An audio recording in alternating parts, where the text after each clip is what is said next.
Through the gate. Admiral Reed, beacon set at the entrance to the newly discovered gate. System 201B, the comms speaker intoned. Is there a follow-on scan scheduled? The Admiral asked, questioning why this is being told at her level. No, ma'am. We are detecting readings that don't belong in a system like this. Broad scans show this system as uninhabited, but the reading indicates something is there. Ops, elevate this to a manned scanning mission. Who do we have? Lieutenant Carr is next in rotation, full-time scout pilot, reliable, thorough.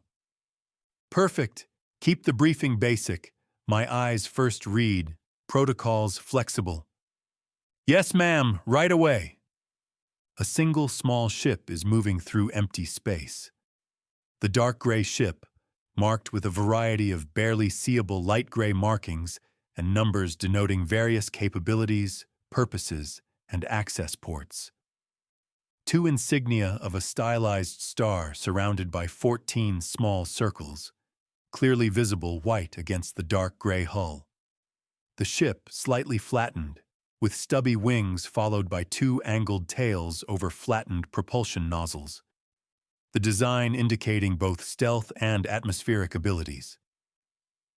The pilot, invisible inside the darkened cockpit, sits relaxed as he silently speeds towards his destination. Peregrine, report time to target. The ship's AI replies through unseen speakers, ETA 30 seconds. Do you want a countdown, Lieutenant Carr? Negative, Peregrine, as Bren Carr spots the small and distant outline of a round object rapidly approaching. Show enlarged. Forward viewport switched to display mode. Peregrine, slow to 400 kilometers per hour for flyby. As Bren mentally counts the seconds of flight time, mentally calculating distance, while the display stays unchanged. Bren briefly glanced at the image in the viewport display, showing a round metallic structure with various small nodes and protrusions along its outer edge and a smooth metallic arc along its inner edge.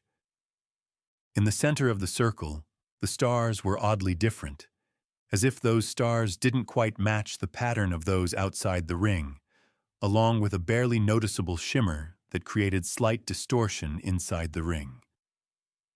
Peregrine, drop display. As real space was again viewed, the ring filled the top and bottom of the port, with the ring's leftmost edge dominating the view. The rest of the ring towered out of view, large enough to fit hundreds of his ship through the openings at once. Peregrine, start flyby and review briefing.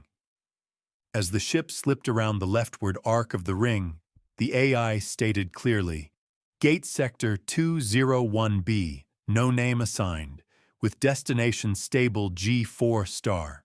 Medium gate size applicable to cruiser-size naval vessels 23,000-ton displacement, or Class M cargo and smaller. Initial survey indicates gate is approximately 500 standard years old, which would place manufacture with one of the current spacefaring species, though there are no construction trademarks to indicate species. Emissions indicate that the gate was activated or restarted from a dormant state approximately 2 standard years ago. Terran Republic discovery 30 days. No access to gate communications or scans. Questions, Lieutenant Carr? No, Peregrine. I doubt they left anything out of your briefing. Assume any questions would be speculative. Affirmative, stated the AI. Do you want me to provide speculations? Negative, none needed at this time. Proceed to mission brief. Mission brief, no amendments noted. Survey star system, catalog planets, and celestial coordinates. Current estimated location of system, undetermined from external plots. Assume nearest system from gate type. Log location of additional gates. Place relay beacons for external system monitoring and system-wide communication. Estimated mission duration 30 days plus or minus 5 days. Peregrine, how many beacons do we have? 7 in storage, 1 loaded for deployment, 5 estimated to complete mission. Previous surveys. Initial drone scout survey to assess gate protocols and place beacon on other side of gate. Continue Peregrine. Light traffic in last 30 days. Silvani Scout class craft. No others. Contact protocols at your discretion. No further orders. Peregrine, brief Silvani. Silvani named for star of origin Sylvanus A, approximately 45 light-years from Terran system Castus A-B. No direct gate access noted. Do you want a gate map to Sylvanus A? Negative. Continue. No direct contact noted. Species refuses direct contact or access to Silvani-controlled system. No hostile activity recorded, though they are unpredictable if challenged. Minimal Terran standard spoken. No Silvani languages on file. While the briefing continued, the ship passed by the gate's left edge, passing slightly behind. The shimmering was gone on this side, with the stars perfectly matching between inner and outer ring. Not wanting to interrupt the AI with navigation commands, Bren took the control stick and moved the ship to pass back to the front of the gate. Slightly increasing speed, flyby complete. Bren, noticing Peregrine's AI having completed the brief, stated, Peregrine, start pre-gate transit checklist. Verify save of activity to this point. Save verified. Flyby for unsurveyed gates complete. Systems diagnostics test conducted. All checks completed on gate transit checklist and logged. Bren missed hearing a real human voice. Having already spent the last 20 days getting to this point and looking forward to another 30 days on mission beyond, had to resign himself to Peregrine's AI doing all the comms. The signal delay between systems and gates making human contact impossible and stay on mission. Peregrine, communicate with command commencement of mission and entry to Gate 201B. Log entries on auto. Commence event recording according to Scout Protocols, Section C. Notify me of any deviations. Command notification sent on silent. Peregrine, proceed, nearest entry point. Bren's ship circled until it passed towards the gate. The AY directed the ship to the gate to enter closest path to the Peregrine's entry arc. Its small size dwarfed against the massive size of the gate. As soon as the slightest portion of the vessel touched the shimmering on the interior of the gate, the whole vessel disappeared. There was no indication of movement or distance traveled. A brief flash of light, which Bren thought could easily have been a biological response in his eyes or head. He did not have the desire or curiosity to ask Peregrine's AI if there was a real light. All he noticed is there was a new star in front of him, tiny in the distance. Peregrine, what is distance to star? 40 AU. Peregrine, can you calculate normal, safe distance versus manufacturing practices to narrow possible species of manufacture match? Computational strength versus distance match 90% gate-capable species. Worth a try, Bren spoke to himself. All jump gates were dependent on calculation complexity, aggravated or enhanced by technology level and computing power, which could point to a specific species. Lieutenant Carr, passing gate beacon now. Bren briefly looked back at the gate and saw the opposite side of the gate, shimmering with the mismatched stars in the center, from what he assumed was the sector he just left. Although he was sure this is what he would see, he was silently grateful in an irrational way that it was there, and not an empty ring hanging in space, stranding him permanently. Peregrine, commence mission. Log safe transit. Verify gate clearance protocols met, and no hostile flags. Bren noting that his mission would proceed regardless if the gate flagged him as hostile. No flags detected proceeding with mission. Course direction along 3 visible planetary bodies along the most efficient arc. First beacon placement in 5 days. Will notify you -1 hour prior to placement. Peregrine, maintain current day-night cycle and standard workday, PT schedule. Bren mused that he could literally keep any schedule he wanted, but preferred to keep busy and active to help time pass quicker. He had seen pilots come back from extended missions out of shape and a few pounds heavier before. Bren spent the next 3 days in constant routine. Physical workouts, gear checks, and reading. The exercise and equipment checks were mostly to keep himself occupied and maintain fitness. Too many solo pilots let those habits slip. Then they forgot when they had last done them at all. That was how people vanished between missions and became stories others told. The only real defense was repetition. Turn routine into instinct, or risk becoming the cautionary tale. Reading was his sole diversion from mission and military. His current book was a fictional tale of heroism, ancient hand weapons, and epic battles. The author insisted it was historical, but Bren didn't recognize a single name or place. Still, the story was good. He had just finished his daily routine when Peregrine interrupted. Lieutenant Carr, mission parameters remain on track.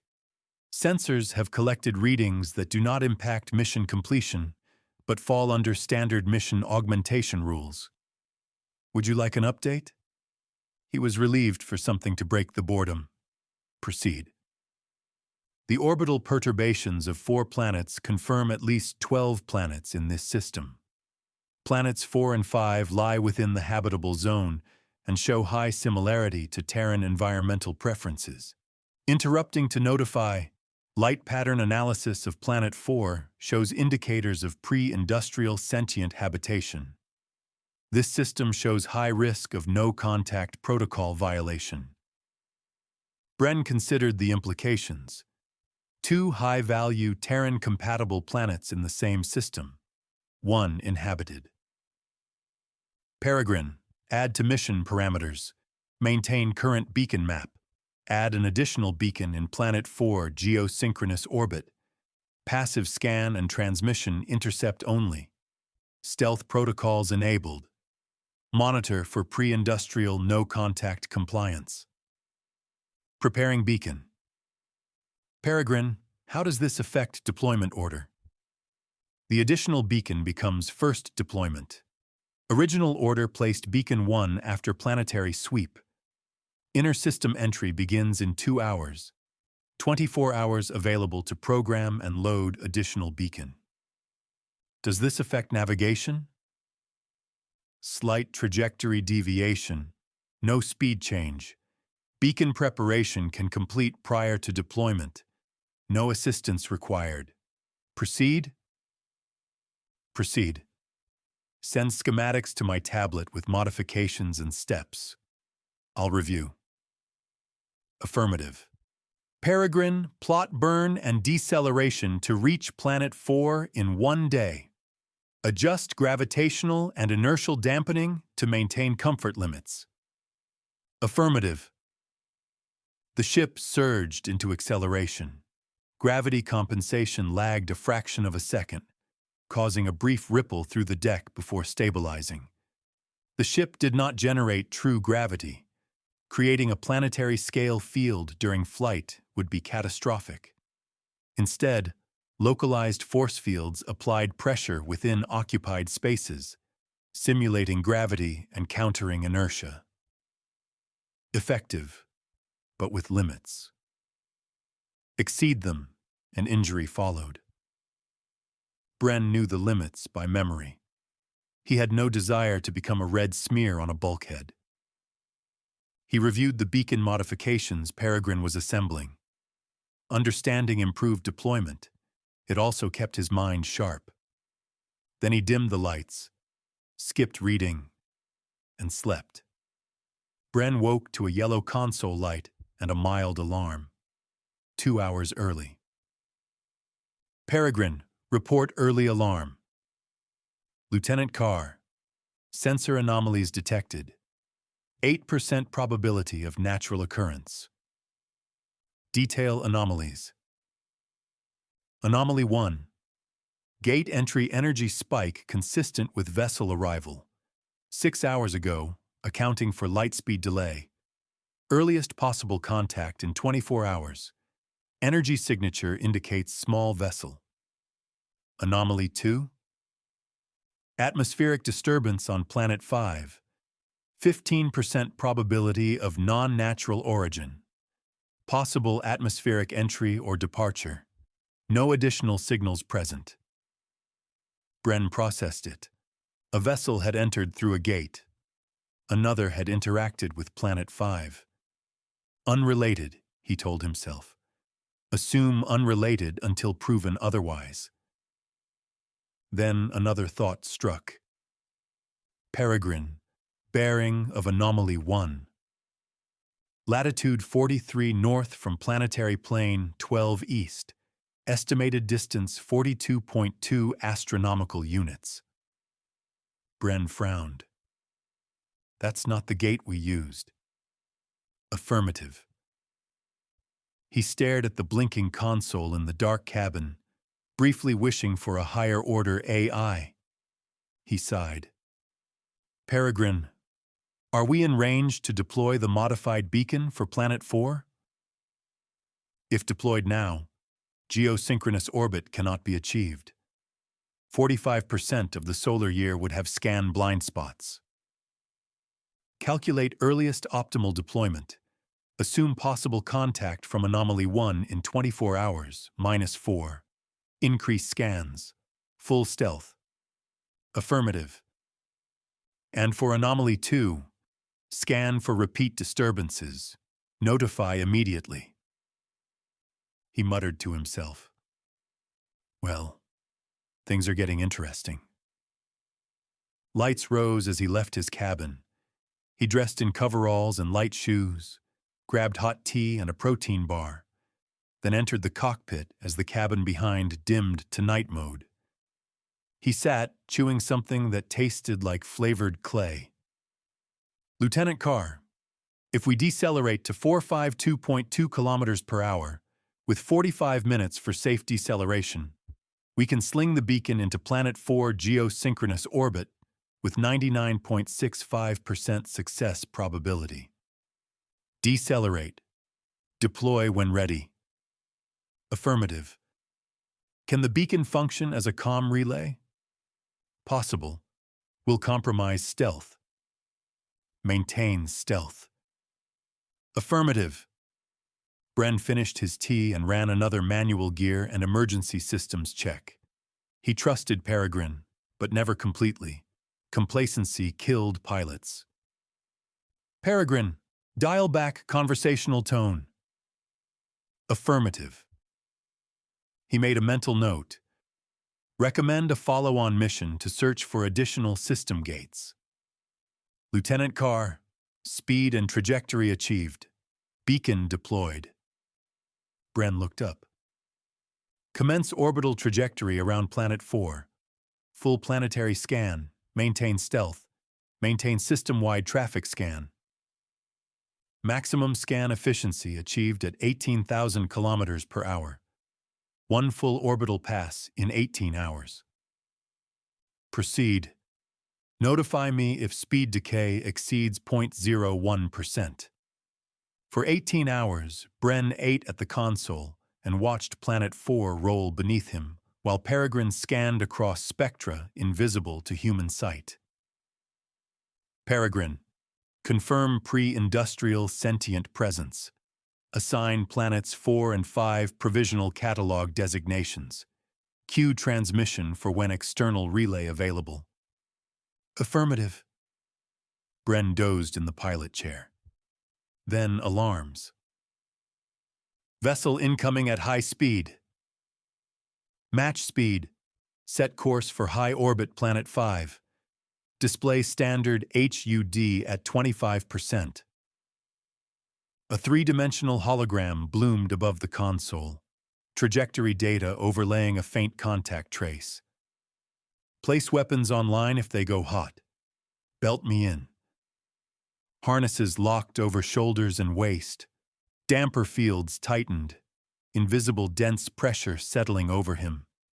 He took the controls. A sleek, rounded hull appeared on sensors. A Silvani Scout.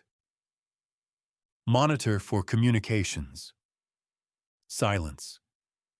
No comms, Bren muttered. Fits the profile. Let's see what you do. He rolled Peregrine into a corkscrew acceleration. The Scout mirrored instantly. Then the Silvani ship surged forward, slicing past Peregrine so close Bren read alien hull markings through the viewport. Whoa, what is that?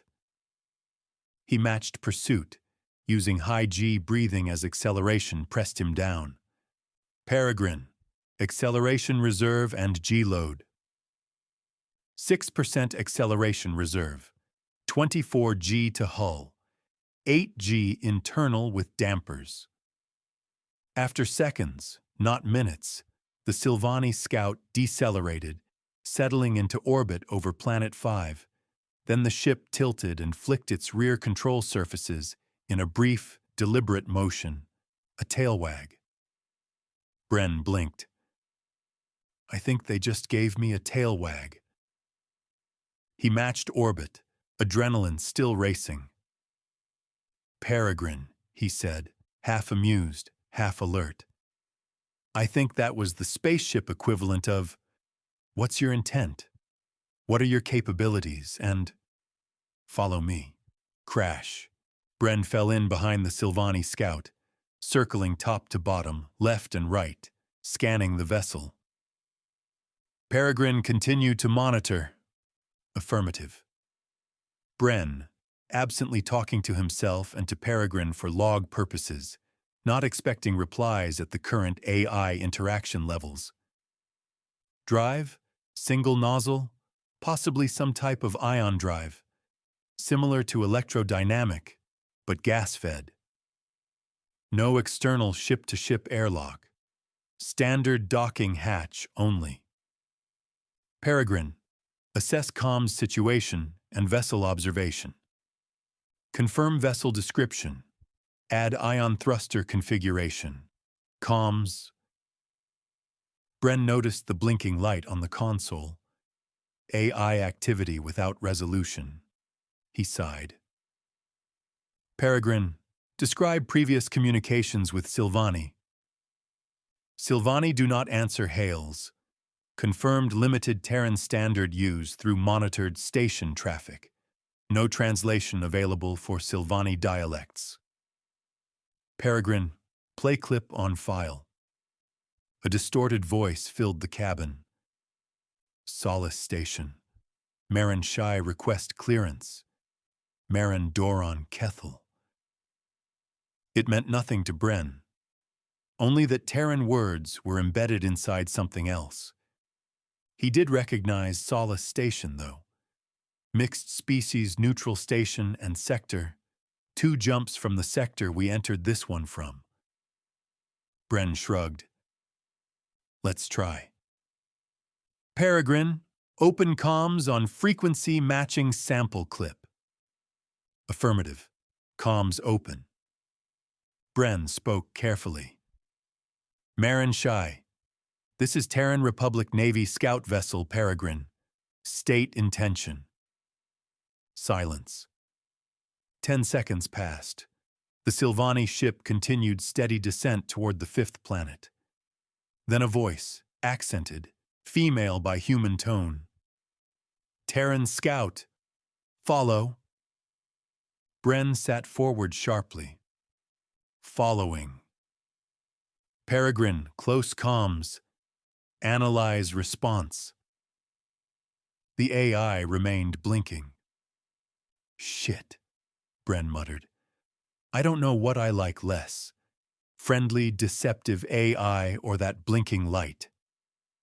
The Silvani Scout changed angle of descent to Planet 4 when it suddenly sped rapidly and angled sharply upward, close to what he thought max G and acceleration. Damn, what now? As he accelerated and angled to follow with a small delay behind the Scout. While he struggled to match speed and trajectory, he noticed a bright pulse hit the Silvani Scout, and small pieces of the Scout blooming away into space. Peregrine. Evasion. I can't see anything. Scan and evade. The controls, still in his hands, shifted violently, and his vessel spiraled and shot in another direction. Lieutenant Carr, 2 vessels detected. 90% probability of dronecraft.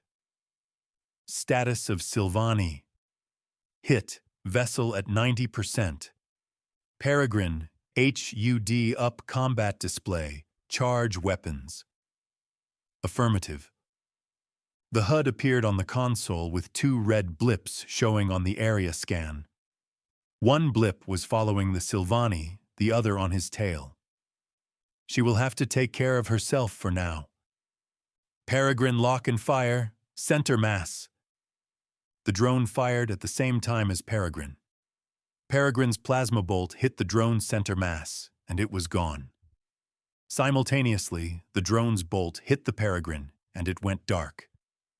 Peregrine, assess damage. Peregrine, shit, offline. Switching black box on.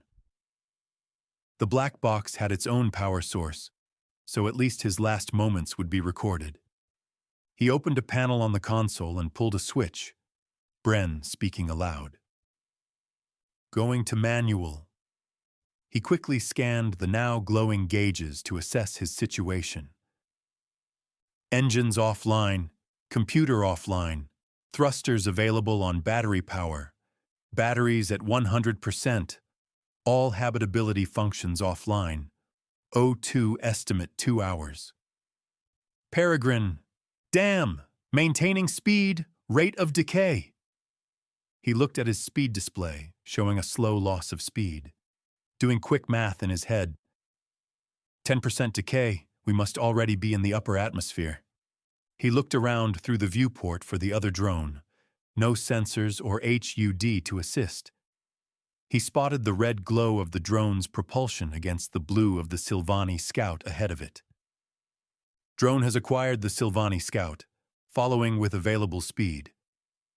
Bren changed course using his thrusters, carefully applying thrust to prevent speed loss and prevent battery loss. Every thrust would bleed more speed, and every correction drain his batteries. Bren aligned the Peregrine towards the 2 vessels, his slower speed gaining on them as they were circling, weaving, and winding in combat. As he made chase, he again scanned his gauges and indicators. No apparent damage, some sort of EMP. Those drones were trying to disable us. Too soon to be the gate anomaly ship to be here, unless it immediately sent drones at top speed. This would also mean it sensed us as soon as it got in system. Probably has gate access keys for gate systems and functions. This would be plausible if they, whoever they are, would send drones which could reach us much faster than manned ship. He then focused on the battle ahead of him when the Silvani started a steep dive toward the atmosphere. The drone matched direction and increased speed.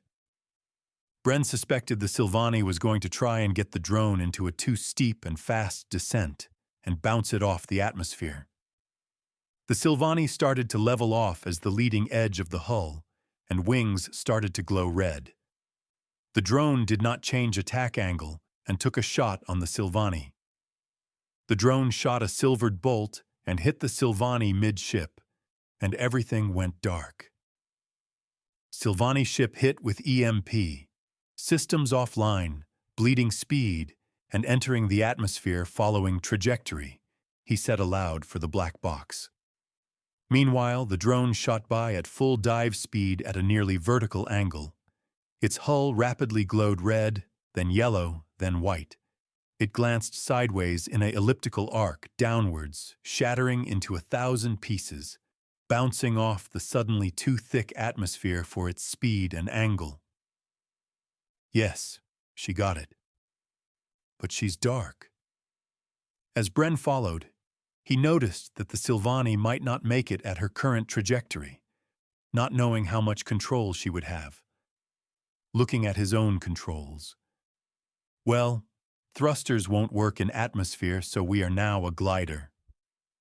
Bren followed the Silvani with his limited maneuverability, bleeding speed at every turn, the ship cabin getting warmer with the friction of atmosphere on the hull, no environmental system to compensate.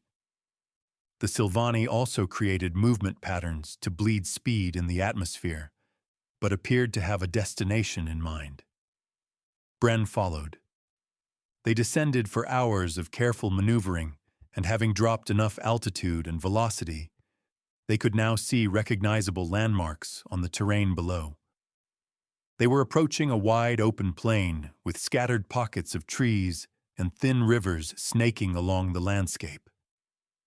Landing Planet 5, habitable planet with no sentient life, so no contact protocol still in effect and unbroken. He thought that this was splitting hairs, since the whole system would be no contact, except direct traffic between gates, and he strongly suspected there was more than one gate in this system. He had very limited control over protocols at the moment, so he would take what hairs he could split. As they got to an altitude where they could plan a landing, he noticed the Silvani ship was smoking badly. Something had been burning on board, and the thickening atmosphere was making it worse. We'll use all belly thrusters upon descent at 100 meters. This may not help. Ion thrusters weren't much good in atmosphere, but it might convert a crash into a bad landing. As he was preparing his attack angle and reading thruster burn, he noticed a pod, slightly larger than a person, drop from the bottom of the Silvani Scout, fall to the ground at a shallow angle, and skid along the long grass. He had to drag his attention away from the sight, not knowing the fate of the Silvani pod, now occupying himself with his own landing. He gently, as carefully as possible, made his approach. Speed, 250 kilometers per hour, altitude 200 meters, too fast. In a last-minute decision, he made a careful arc to the south to try and bleed more speed. Speed, 130 kilometers per hour, altitude 60 meters. He lost the speed, but also lost too much altitude in the turn. Dropping landing skids, burning thrusters. Bren pulled back on the stick, and the Peregrine made contact with the ground. It hit with a jarring thud, and huge plume of dirt and grass thrown into the air. Bren's consciousness blurred as the straps bit into his shoulders and waist, unused to contact this hard without grav dampers. He breathed in slowly for a few minutes as he took in the situation. Pain fading into dull soreness as he realized he had made it, apparently intact. He viewed his gauges and indicators, all showing stop or zeros, except for his batteries, which were now at 3%. Oh, that's not good. Better than being spread all over the plains, though. He unclipped his harnesses and stood up, wobbling slightly as he adjusted to actual gravity, feeling slightly different than the shipboard gravity field. Landed, or maybe crashed on flat open stretch of plain. Nearest water approximately 3 clicks south, tree line 100 yards west, and 300 yards east of landing area. As he adjusted, he gathered his emergency gear, belting his holster and canteen around his waist, noticing the old-style projectile pistol. He smiled to himself and recalled his survival training where the instructor stifled the laughs from the students. "You'll appreciate this someday. It doesn't break like your modern toys." He checked the weapons locker, confirming that the rifles and pistols were all dead. All the electronics were dead. He finished checking his gear. He noticed that one tablet, apparently shielded inside the metal drawer by his bunk, still functioned. He put it in his small pack, along with a handful of meal bars, and went outside. He had to push hard on the door after releasing the manual latches. Then he was outside. He hopped down to the ground from the hatch and looked in the direction of the Silvani crash. As he started to move, he stumbled as the immensity of the open sky caused sudden vertigo. He had to look at the ground, only glancing carefully sideways, viewing as little of the sky as possible, until his sense adjusted. He looked like a hunchbacked crab person shambling sideways, head down. By the time he traveled the first kilometer, his senses had fully adjusted, and he was able to move at a run. He traveled the second kilometer in a fraction of the time as the first. A plume of smoke rising into the atmosphere, getting closer and closer.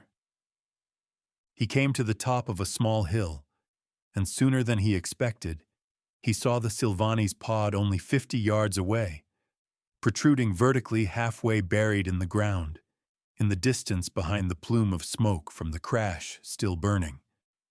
He quickly scanned the landscape and noticed a humanoid figure about 10 meters from the pod, lying on the ground, limbs spread out in all directions, like a starfish on the ground. Bren quickly rushed forward, grabbing his medical kit from his pack, hoping it would work on the Silvani. As he got closer to the figures, its helmeted head suddenly popped up, and the figure lightly sprung to its feet and slowly rose to its full height, looked at Bren. It then casually removed its helmet. As she removed her helmet, clearly being confirmed as a she, long lengths of braided hair spilled down her back, glossy and completely black. Her face was pale, almost white, with black almond eyes. Her features could easily be seen as human. Each feature, ears, eyes, nose, cheeks, and mouth, could pass as normal, except the eyes were slightly larger than normal, and the almond eyes not normally seen with those skin tones in humans, as if someone handpicked the ideal look for every feature and placed it on one person. She could pass for human anywhere in Terran space, but would be noticed by everyone at the same time as different. Bren came to a sudden stop, dropping the kit in his hands, not expecting this reaction from her or himself.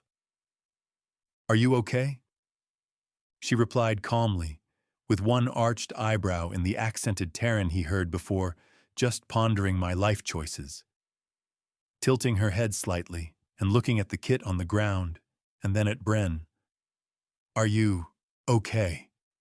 The okay sounding slightly off, as if not sure she knew its meaning. "I am Bren, the scout from the Terran Republic Navy." She rolled her eyes slightly at the formal greeting, Mari of the Marin Shai. "Silvani." She looked at him a bit oddly. "Our world is not name," point to herself, as if understanding why he asked. "We are Marin. Survival starts." Mari looked across the surrounding landscape, rolling grassland broken by scattered stands of trees, low hills rising toward distant stone ridges, wind bending the tall grass like water. Bren stood beside her, questions pressing behind his eyes. She pointed toward the nearest tree line, 2 fingers together, then outward as if casting a line and expecting him to follow it. "There, camp." He caught himself watching her hand more than the trees. The motion wasn't casual. It had purposeful intent. Like the gesture carried weight, the word alone did not. Then, at a slow, effortless run, she moved toward the trees. Bren followed. He was acclimated to the gravity now, but still clumsy beside her, his stride heavier, hers gliding as if the ground met her halfway. His eyes strayed to the way her flight suit moved with her stride. His thoughts went somewhere they had no right to go. He shook his head sharply, angry at himself, at timing, at being alive. They reached a small camp already established, a shallow fire pit hidden beneath layered stones, a sleeping roll against a tree, a small rack of drying meat suspended between branches, too complete to have been made after the crash. Bren pointed. Yours. Mari glanced at him, tapped her chest once, then tipped her chin toward the sky. Before. One word. Two motions. Bren stored it. Not emphasis, meaning.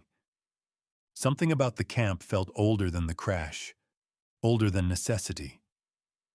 He didn't ask how long. Bren set aside the questions. Survival first. He pulled his canteen and handed it to her. Water?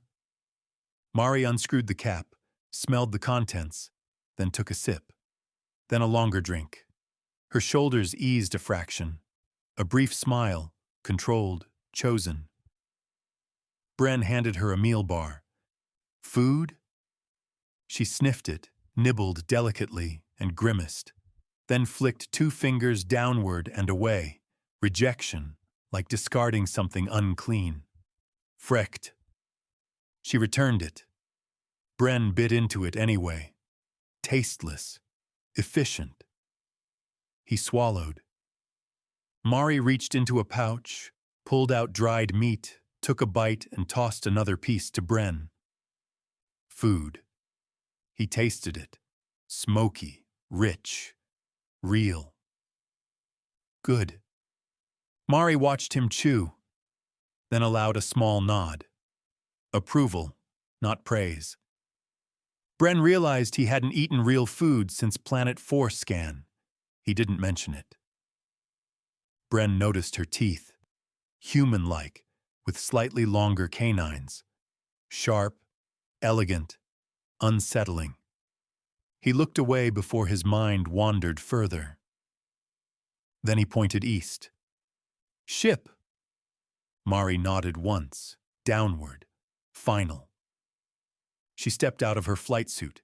Beneath it, a fitted brown leather-like garment, open at shoulders, elbows, knees, pale skin against dark material, functional, alien, striking. Bren looked once. Looked away. Leather? He asked. Mari brushed her palm once over the garment, then nodded. Yes. Silent. Bren turned quickly, as if movement could outrun thought. They jogged toward the peregrine. Tall grass rolled between low hills. The twin slanted tails of the ship appeared, then the flattened hull half sunk into disturbed soil. Mari ran her hand along the hull, fingers trailing across metal still warm from descent. She nodded once. Respect or memory. Bren couldn't tell which. Inside, Bren opened storage drawers and handed her survival gear.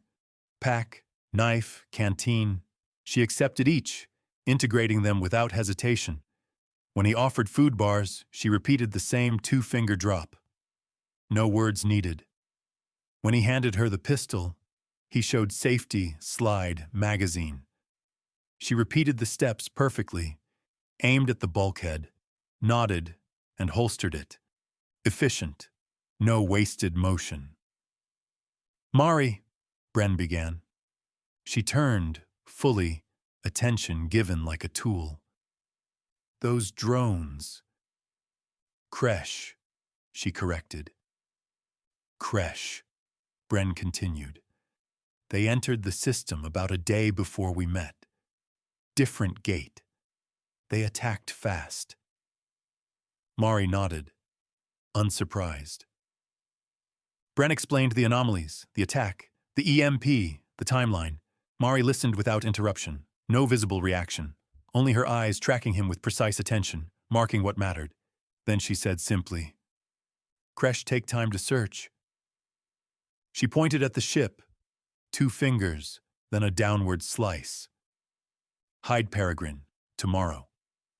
Then pointed at both of them, two fingers to him, two to her. Then outward. Hunt food, Bren raised an eyebrow. Hunting, right. Mari was already moving away. Bren found a small shovel and began covering the landing marks. Dirt, grass, hours of quiet labor, muscles burning, sweat beneath his suit, repetition emptying his mind in a way grief could not. For the first time since the funeral, his thoughts went silent. He did not examine why. By nightfall, the ship blended into the terrain. From a distance, it looked like another low rise. He showered quickly, counting water. Limited. Enough, if careful. Then fell onto his bunk. Light streamed through the viewport when he woke. Mari sat cross-legged on the opposite bunk, watching him. Waiting. Silent. Still. Bren froze. Suddenly aware he wore only underclothes beneath a thin blanket. "I should get up," he said.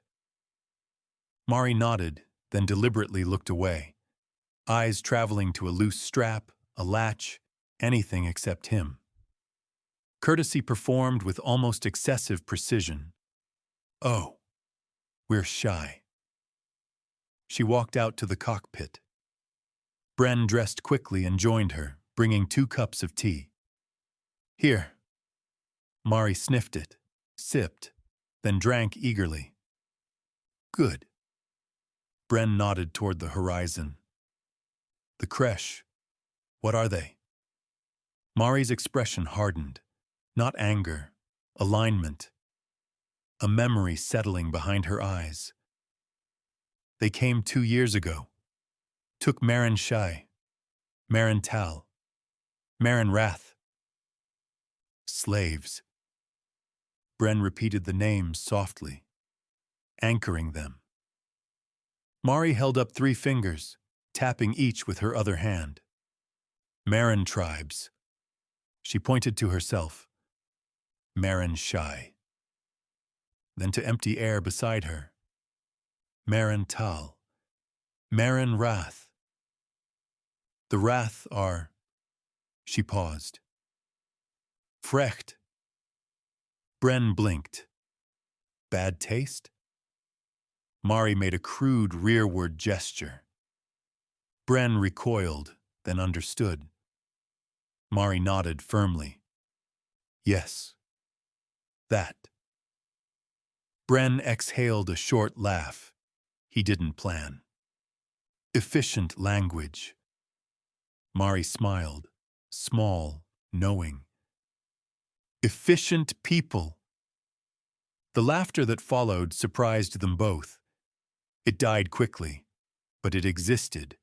Neither mentioned it. "Do you fight them, the Wrath?" Bren asked. Mari looked scandalized, not offended, but shocked at the idea.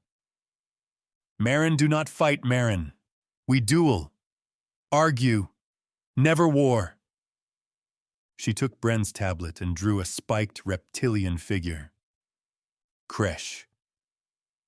She raised her hand above her head. Size. Bren nodded. "Reptilian. Larger. Slavers. Gate users." Mari nodded. Conversation closed. She pointed toward the plains. "Hunt." Bren grabbed knife and pistol. Mari shook her head at the pack. "No." On the plains, Mari moved first. Low, flowing, invisible. Bren followed, realizing she was teaching him to disappear. She kept low, crossing open ground, paused before rises, stepped where grass bent with the wind. Bren copied. Awkward, then better. After an hour, Mari gestured for them to separate.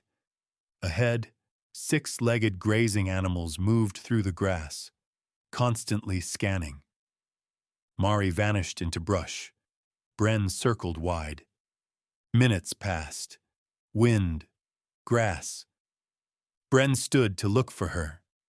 Her head rose from the grass. Her stare locked onto him. His mind betrayed him again.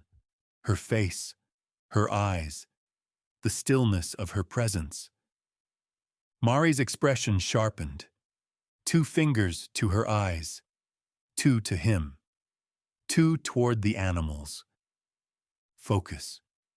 Bren dropped low. Too late. A blur hit him. Mari diving, taking him down. Bren reacted on instinct, spinning her momentum aside. She rolled, sprang up, crouched. "You," she said, pointing. "Pay attention. I am hungry." Behind them, the animals scattered. Mari exhaled, then straightened, as if nothing happened. "What was that?" she asked, mimicking the throw he used. Bren blinked. "Fighting style. I learned when I was young."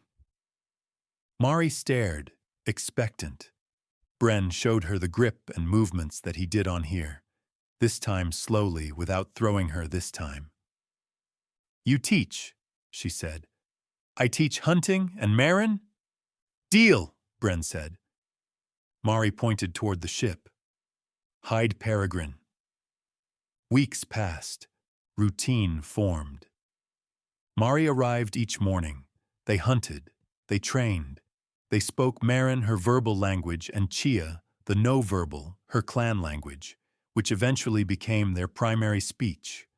Gestures and posture carrying meaning words could not. Sometimes Bren realized he'd answered her without speaking. Sometimes she answered him without a gesture. Neither commented on it. Mari ambushed him often. Bren learned to expect it. If she got the better of him, she would give him a playful bite to emphasize her win. Thankfully, his skill made her wins infrequent. They argued, they laughed, they fought.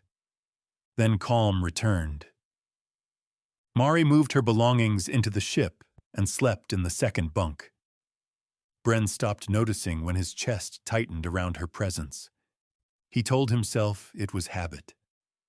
He spent time taking the ship's electrical system apart, going through systems to check for EMP damage, reassembling after verifying they would work again, and if he managed to catalog the parts needed to repair the systems that were damaged.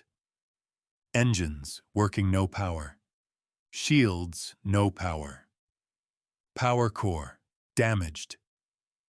Sensors offline. AI offline. Weapons offline. He once visited the wreck of Mari's ship, but it was a total loss. A burnt hulk of metals and plastic. Mari would stare at him sometimes when he made repairs, silent and still with no word, expression, or gesture, so Bren had no idea what she was thinking about it. The silence in word and gesture was significant, because now that he was starting to understand Mari's silent language, she was always expressing something. Mari spent most of his repair time hunting, gathering and cooking food. It was the best food he had ever tasted. On one occasion, Bren thinking on their communication, "Hey, Mari." Bren waited for her to look at him. How to make a Marin stop talking? She shrugged and gestured, "Go on." "You tie their hands." Mari just stared, Bren musing that the joke must not have landed. Then she started laughing uncontrollably, to the point she fell off the log she was sitting on. It took minutes for her to recover and sit back on the log, speaking to herself, tie their hands, and laughing some more. One day after a hunt, they skinned game together. Bren glanced upward. Clouds. Pale blue sky. 2 small moons. Normal. Then, a faint streak. High altitude. Too straight. Mari's voice was quiet. Kresh. Bren narrowed his eyes. Peregrine would have seen that, he murmured. Mari drew a circle in the dirt. 3 branching lines. Kresh search. Here, here, here. Bren understood. How long? 3 fingers, sun position, lowered hand. 3 days? Bren signed in Chia. Move camp. Ship easiest to find. Mari nodded. They began packing. The hunt. Bren, Mari asked, waiting for him to face her before saying anything. Speaking to someone's back or without looking at them was considered rude. The Kresh. They must never leave here. We cannot just hide. Bren gestured for her to continue. I have been through the other gate. For the first time ever, Bren saw fear in her features. Mari, the fearless Marin, afraid. If the Kresh decide to come here for more than slaves, for war, we will lose. Even if Marin and Terrence together, we would both lose. Bren nodded. Then we will have to make sure they disappear quietly. Mari and Bren stayed in Mari's first camp, invisible from the air. Bren cursed himself for not hiding Mari's wrecked scout, hoping the wind and rain would erase its signs enough to avoid detection. The Kresh would see it was a wreck, possibly giving a false lead of death, but it would also give them an area to increase search intensity. They waited, viewing the sky, noting how the Kresh ship, corvette class by its size, passed overhead more and more often. The squat, bulbous vessel not a flyer, but still able to move through the sky. Bren wished more than ever that Peregrine were functional. If he could avoid their guns, Peregrine would make short work of the Kresh, unless it had more drones. Mari looked at Bren, understanding his thoughts through his posture and expressions, and pointed. The Kresh ship appeared over the horizon, the lowest it had ever flown. Low enough that Bren could see the external pods where the drone would sit, empty now. Noting to himself, good no drones. He didn't say anything to Mari. She wouldn't miss that detail. The Kresh ship hovered over where Peregrine was hidden, then moved lower to the west, then out of view over a low hill. Bren gestured, landing. They both ran silently towards the hill they last saw the ship. They crossed 2 kilometers in less than 10 minutes, breathing easy. As they reached the crest of the hill, they crawled the remaining distance to the crest until they could see the ship. The ship, a large bulbous craft with squat landing gear, was sitting with hatch open, heavy mist escaping from inside. A Kresh walked through, mist swirling around him. It was large, nearly 2.5 meters tall, heavy set with a spiked, scaly body. The Kresh scanned the surroundings and made a gesture to the open hatch. 4 more Kresh came out, all of them armed with heavy rifles. Bren pointed to a thick line of trees standing between the Kresh ship and the Peregrine. That's their mistake. They must have thought they were hiding their ship, but they gave us an ambush point. If we take advantage of that, we have a chance to eliminate them before they can report. Mari nodded. Bren continued, We have to be quick and silent. If there is anyone still in the ship, they can't be alerted. Considering the ship's size, probably no more than 1 left behind. If we are lucky, then that's all of them.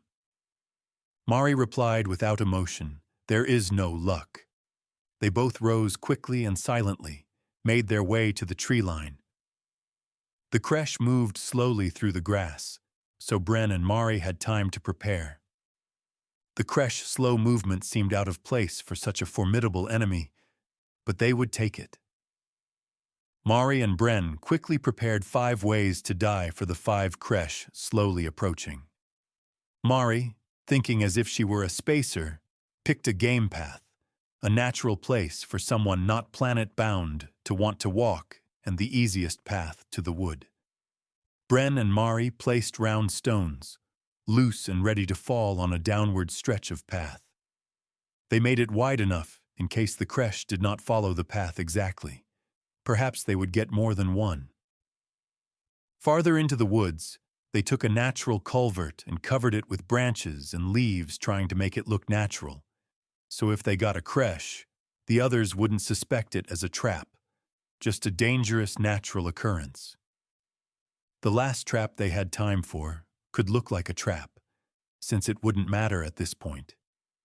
No creature would believe these were natural, and if the others didn't work, they would need more direct, more effective methods. Bren carved the sticks. Mari brought out the line and started stretching it across a section of the path that was the only way out of this part of the woods.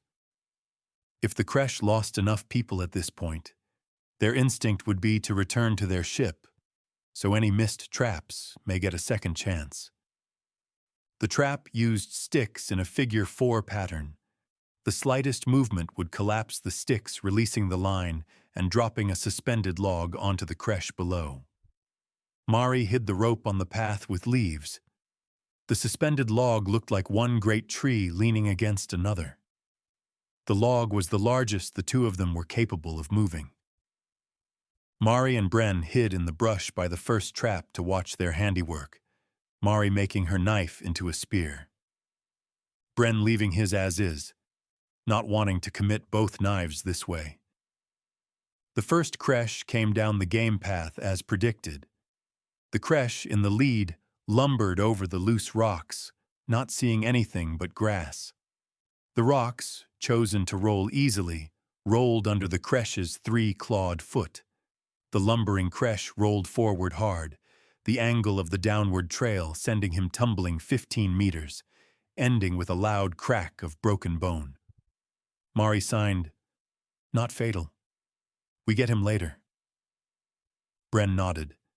Both heard a loud, guttural, growling language and the sound of weapons fire. They looked and saw another Kresh had killed the wounded one. Apparently clumsiness was a fatal offense. One down. Farther down the trail, another Kresh fell into the culvert through the masking leaves and branches. They didn't kill this one. They just left it. The left-behind Kresh clawing at the culvert's walls, trying to get out. 2 down. The Kresh walked around the bottom of the tree-lined path, looking for a way to the other side. They noticed the only available exit and walked forward.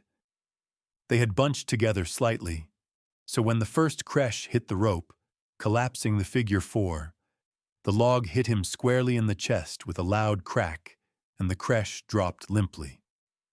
The log then rolled over the 2 closely following second Kresh, leaving him squirming, damaged, unable to get up. The last remaining Kresh turned and ran, or lumbered as fast as it could go, still painfully slow, in the direction of its ship. Mari threw her knife spear and hit the Kresh, unable to defend itself in its haste to leave, and it dropped, the knife embedded in its neck to its hilt. Bren moved to dispatch the squirming Kresh remaining when he noticed those spikes weren't really scales, and these weren't reptiles. He killed the Kresh, it giving little resistance. 3, 4, and 5 down. Onto the ship, Bren signaled. Mari led Bren along a shallow drainage channel that wound away from the trees. To the sky it was nothing, just another crease in the land. To feet on the ground, it was cover. Halfway down the culvert, something shifted ahead. A surviving Kresh. It dragged itself forward on broken limbs, one arm useless, one leg bent wrong, still alive, still trying to reach the ship. Bren froze. Mari did not. She slid into the culvert wall, became part of the earth, then reappeared behind it. He knife spear in her hands. The Kresh turned too late. Mari drove the spear forward, once, clean, precise, into the base of the skull where armor plates parted. The Kresh shuddered, then fell still in the mud. No roar, no struggle, no sound beyond the wind in the grass above. Mari withdrew the spear and wiped it in the soil. Orange blood, the color of flames, seeping into the ground. Then, without looking back, she continued down the culvert. Bren followed. Ahead, the Kresh ship waited. They found the Kresh ship minutes later, the distance no challenge to them. This last one would be easy, Bren thought. He threw a large rock against the hull of the ship, it making a large clanking sound as it hit and rolled off. Less than a minute later, a hulking Kresh lumbered out of the hatch, its movement slowing as it exited the ship. Mari and Bren both fired their pistols, center mass, dropping the Kresh. The loud report of the guns ringing through the air and spent casings dropping to the ground. Bren knew what to expect when firing, but Mari, having never firing this type of weapon, was flexing her jaw in a surprised way that said her ears were ringing. The last Kresh dropped without sound. Bren stayed low in the grass, breathing hard, heart pounding, ears straining for movement that did not come. Mari remained still beside him, eyes locked on the silent clearing. Then she rose. Smooth. Certain. Victory posture. They approached the fallen ship. Up close, the Kresh were wrong. Not reptilian. The ridged plates along their backs did not overlap. No scale pattern. No flexibility. Bren pressed a fingertip against one ridge. It did not yield. When he struck his knife against it and applied more pressure, the surface cracked with a dry sound, breaking like mineralized bone. Not scales. Something grown. Something hardened. Armor built by biology. Not simple evolution. Their hands ended in long, curved claws. Thick, rigid. No fine dexterity. Made for strength, not precision. Mari watched Bren study them, then signed in Marin. Strong, not clever. They moved toward the Kresh ship. It sat in the clearing like a dark blister in the trees, hull scorched from descent. The hatch was open. Inside, the air stank of sulfur and hot metal. Bren's eyes watered. Mari's breathing shifted shallow and controlled. Even for her, it was unpleasant. Inside the Kresh vessel, the air hit them first. Hot, wet, bitter. Air that stung the back of the throat. Bren coughed once, then again. His eyes watered. Mari's expression tightened. Not discomfort. Calculation. This is their air, she said in clear Marin. He understood her fully now. Bren glanced at the condensation beading on the metal walls, the faint yellow tint in the light, the faint scent of sulfur under everything. Volcanic, he murmured. High sulfur, high heat, low oxygen. Mari nodded. Their home is like this. This world is cold to them. Thin. Wrong. Bren wiped his eyes. How long can we stay? Mari considered, then held up 2 fingers. Short time. They moved quickly. Bren opened the outer hatch. Fresh air poured in. Cold. Clean. Violent relief. The interior was cramped, the floor angled, the walls curved inward, control surfaces protruded like ribs. Instead of buttons or panels, there were narrow vertical slots, dozens of them, hundreds, each slot surrounded by worn marks where claws had struck and pressed. Mari reached to a panel and struck it once with her knife. Sparks. The hum beneath the floor died. Life support off, she said. Let it breathe. They stepped back out onto the grass. Behind them, the alien ship sat with its mouth open to the sky, venting, bleeding its atmosphere away. Bren realized something else then. Even if they learned the controls, even if they understood the systems, they could never live inside it. After an hour, they re-entered the ship, still irritating and full of foul smells, but this time they could stay as long as needed. Bren knelt beside one console. "These are sockets," he said quietly. "Not keys. Inserts." He looked back at the Kresh hands, then at the slots. Understanding. Outside, he found a branch and carved quickly, shaving wood down, narrowing, curving the tip, matching the arc of a Kresh claw. He made a second, a third, crude but functional. He handed one to Mari. She slid it into a slot and twisted gently. A faint vibration passed through the deck. A dull red glow pulsed behind a translucent membrane panel, then faded. Bren inserted another stick into a different slot. A low tone sounded. Something deep in the hull shifted. Then silence again. They worked for long minutes. Insert, twist, tap, listen, watch. Some controls responded. Many did not. There was no labeling, no shared logic, no familiar engineering grammar. Even if they discovered one function, it revealed nothing about the next. Bren leaned back against the wall, sweat on his brow. Even if they learned every control by trial, there were thousands. Navigation, propulsion, power routing, alien architecture built on principles they did not share. Years of work. And that assumed they did not destroy the ship in the process. Mari exhaled softly, frustration contained. Then she signed in Marin. "We cannot fly this." Bren nodded. Outside, the wind moved through the grass. Above them, the sky remained empty. No rescue, no pursuit, only consequence. They walked for a time in silence. Bren finally spoke. "That was easier than it should have been." Mari glanced at him, then ahead. "Skill," she said. "Preparation." Bren frowned. "But they are larger, stronger, armored." Mari stopped walking, turned fully to him, hands still. "When done correctly," she said, "violence should look effortless."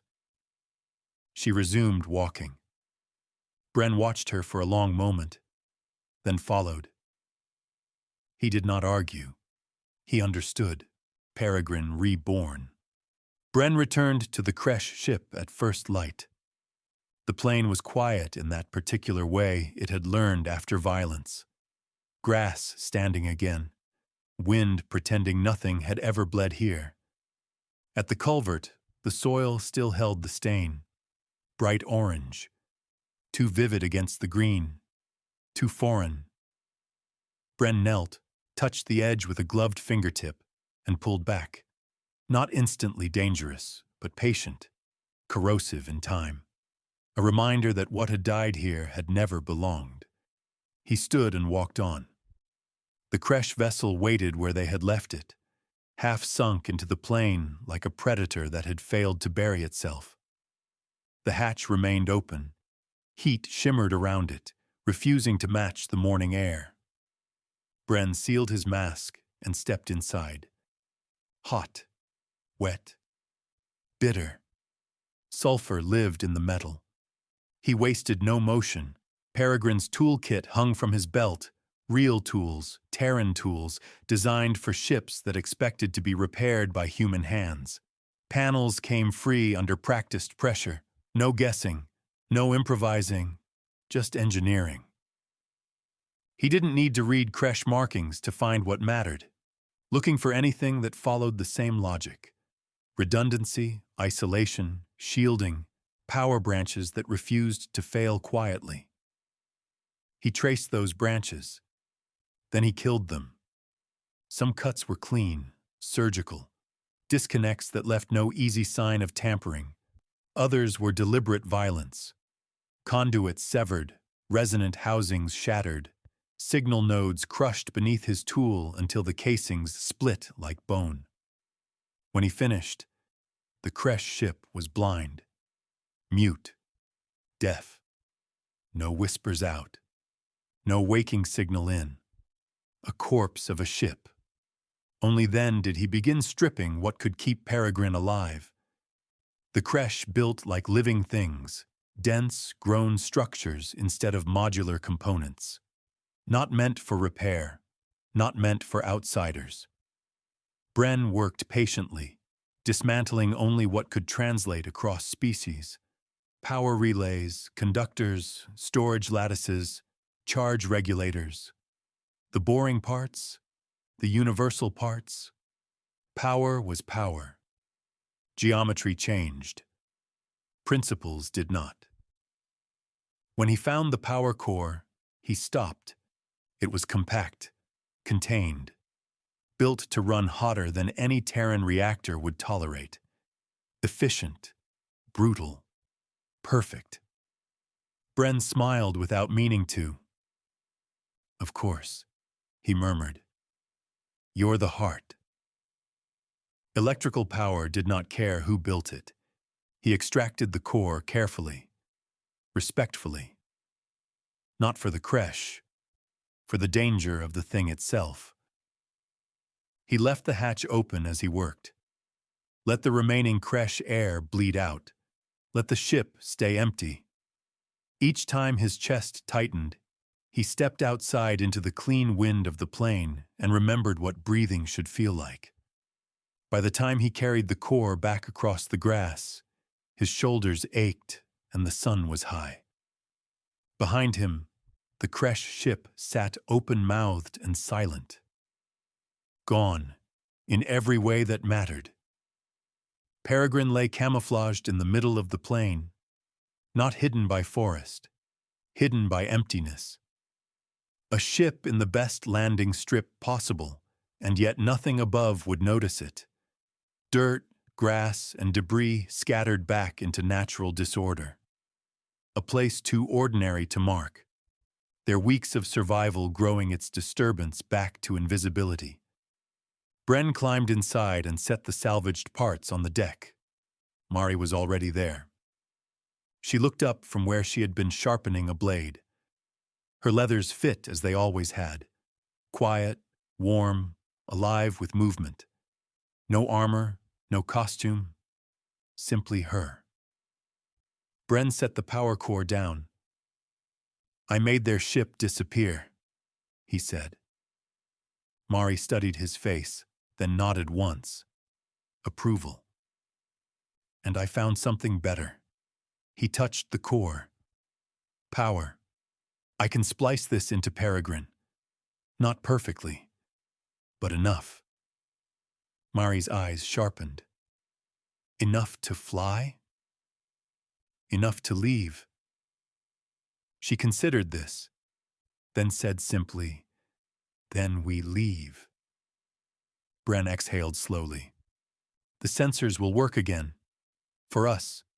Not the AI manual flight only. No autopilot.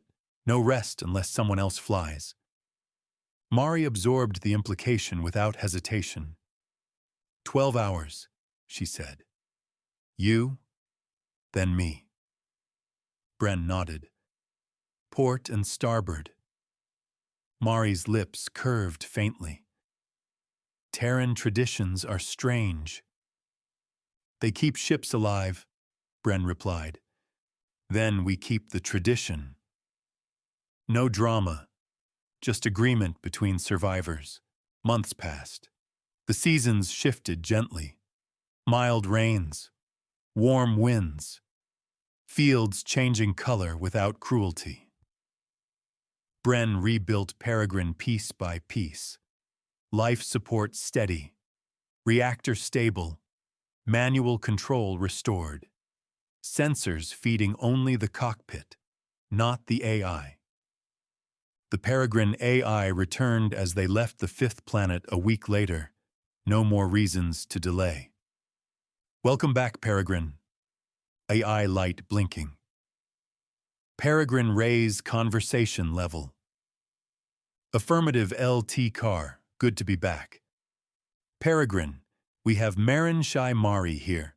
Grant her full access.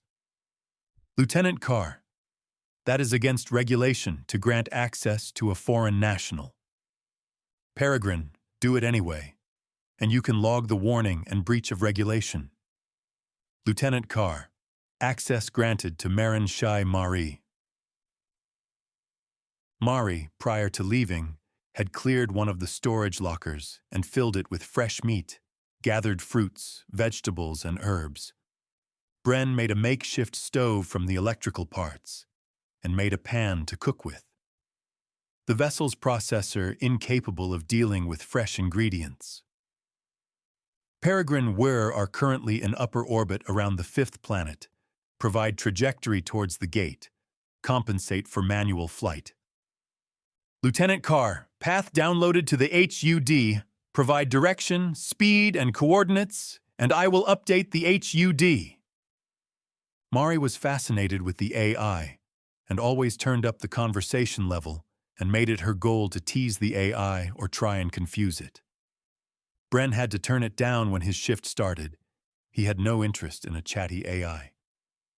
At one point he told Mari, "In our training, they gave us a warning about the conversation levels tricking the mind that the AI was alive." She replied, "It is in its own way. You know Chia now. There is no way for AI to fool you now. Movement is life." It took them a week to find the gate. They were pleased that their flying got them very close to their projected navigational plot. As they got closer, the gate filled the forward viewport. Not simply large, absolute. A ring of ancient metal holding nothing, yet promising everything. Peregrine drifted closer under manual guidance. Bren's hands stayed steady on the controls. Mari sat beside him, silent, watching numbers crawl toward alignment. No autopilot, no correction tone, only breath, motion, and trust. Docking clamps engaged with a slow metallic thud that resonated through the hull. Silence followed. Bren released the controls. "I need to enter the ring," he said. Mari turned her head slightly. "Now?" "Now," Bren confirmed. He opened the inner hatch and stepped into the narrow passage that led into the gate's hollow spine. The corridor beyond was older than any Terran record. Smooth metal worn by hands that had not existed for millennia. Peregrine's AI spoke quietly through his earpiece. Archival gate protocols loaded. Limited interface available. No safety interlocks detected. "I know," Bren said. He reached the control dais at the heart of the structure. A panel rose under his touch, not because it recognized him, but because Peregrine's AI translated motion into command. Symbols unfolded, not Terran, not Kresh, something older. Peregrine whispered instructions. Bren executed them. First, the unfound gate, the second ring in the system, the one the Kresh had used to arrive. He selected it. Issued a deactivate field command. The panel pulsed once. Gate access restricted. External activation denied. Manual override required.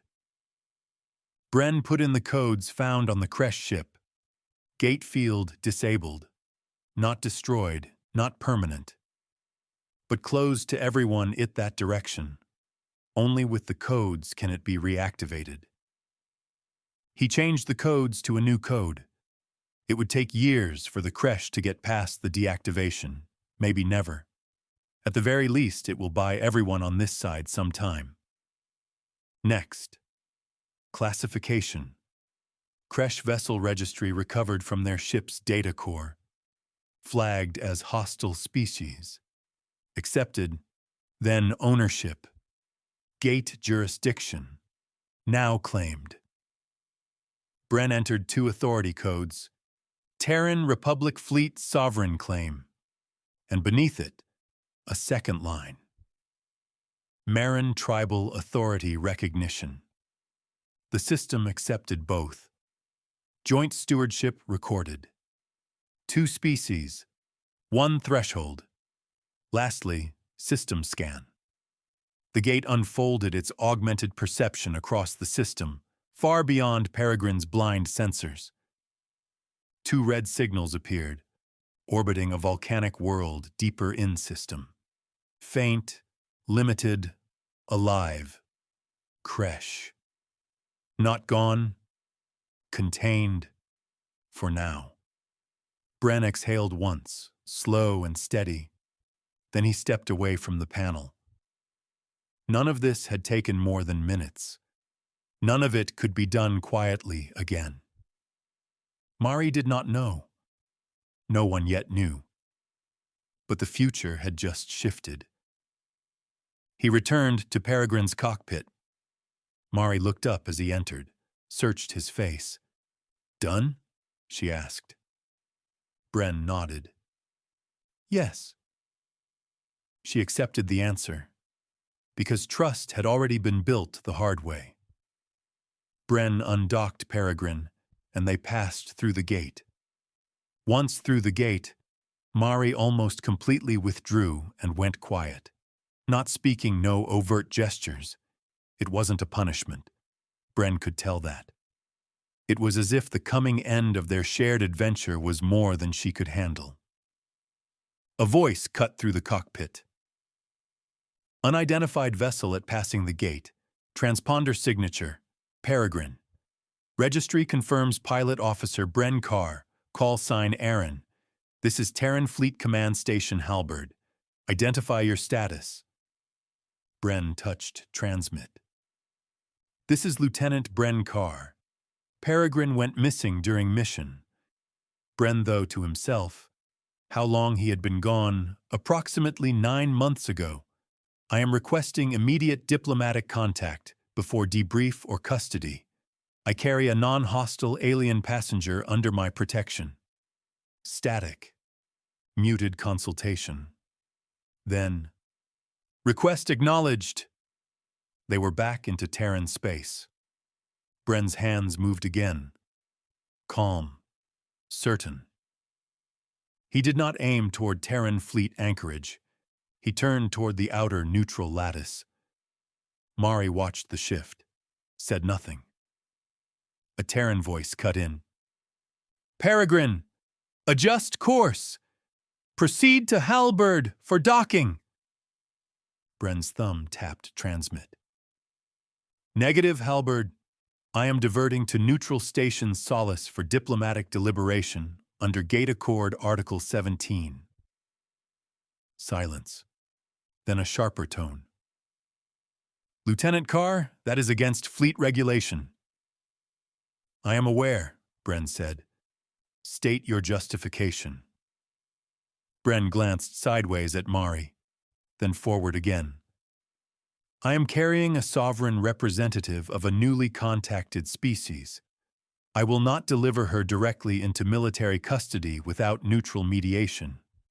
Log this as deliberate violation under command discretion.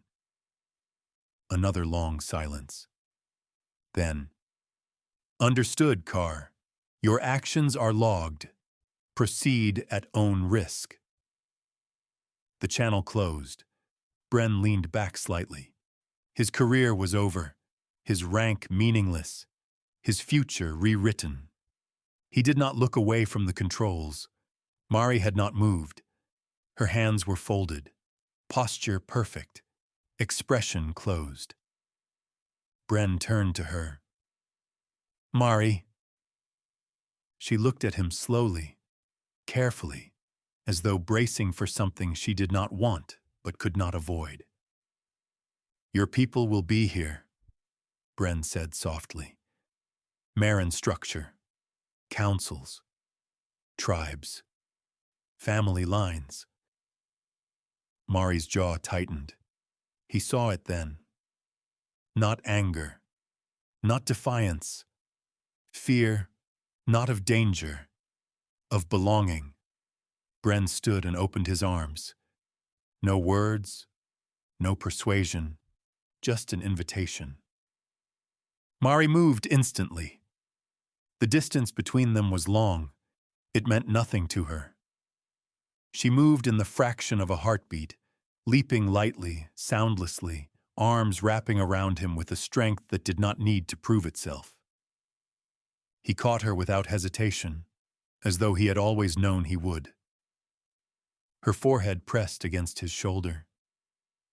A breath, held too long. Bren's voice was quiet against her ear. "We will make this work." Mari closed her eyes and went to sleep calm for the first time.